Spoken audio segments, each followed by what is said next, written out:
ভারতের বিপক্ষে বাংলাদেশের টেস্ট সিরিজ এখনো চলমান। কানপুরে চলছে বাংলাদেশ ভারত ২ টেস্টের শেষটি। যদিও বৃষ্টিতে খেলা হয়নি গত দুদিন। এরই মধ্যে রোববার ২৯শে সেপ্টেম্বর টি-20 সিরিজের দল ঘোষণা করেছে বাংলাদেশ ক্রিকেট বোর্ড বিসিবি। অবসরের ঘোষণা দেওয়ায় দলে নেই সাকিব আল হাসান। তাকে ছাড়াই ১৫ সদস্যের স্কোয়াড দিয়েছে বিসিবি।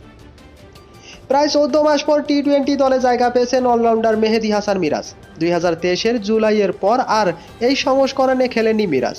দলে রাখা হয়েছে পারভেজ হোসেন ইমন ও রাকিবুল হাসানকে। নাজমুল হোসেন শান্তর কাঁধেই থাকছে নেতৃত্বের ভার। টি-20-তে ভালো করা তরুণ তুর্কি তাওহিদ হৃদয়, রিশাদ হোসেনরা আছেন যথারীতি। তাদের সঙ্গে ভারসাম্য বাড়াবেন অভিজ্ঞ মাহমুদুল্লাহ রিয়াদ। বোলিংয়ে বাংলাদেশের ভরসা সমৃদ্ধ পেস আক্রমণ।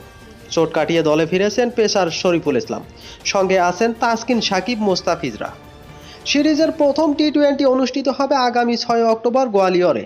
৯ অক্টোবর দিল্লিতে দ্বিতীয় এবং ১২ অক্টোবর হায়দ্রাবাদের মাঠে গড়াবে তৃতীয় ও শেষ টি-20।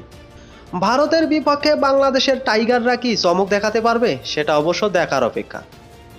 তো ভারত বাংলাদেশ ম্যাচ সম্পর্কে আপনাদের যদি কোনো মন্তব্য থাকে তাহলে অবশ্যই কমেন্টে জানাবেন। আর ভিডিওটি ভালো লাগলে লাইক এবং কমেন্ট করতে ভুলবেন না। সবাই ভালো থাকবেন, সুস্থ থাকবেন। আল্লাহ হাফেজ।